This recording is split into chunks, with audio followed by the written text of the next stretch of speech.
Alam nyo ba na pwedeng makaipon ng coins sa Shopee app na pwedeng ipambili ng products sa Shopee?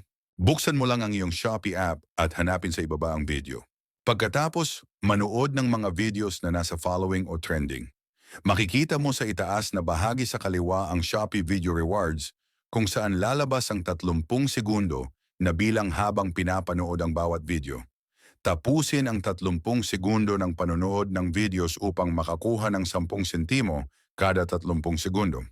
Hintaying matapos ang pagbibilang sa orasan ng Shopee video hanggang sa mapuno ang orasan na bilog na orange ang kulay at ikaw ay makalimang piso.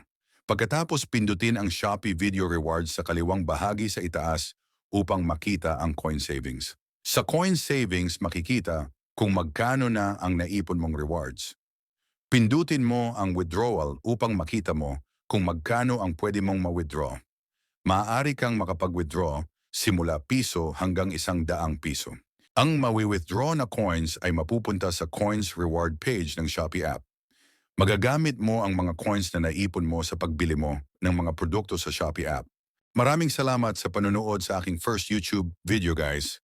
Hanggang sa muli, paalam!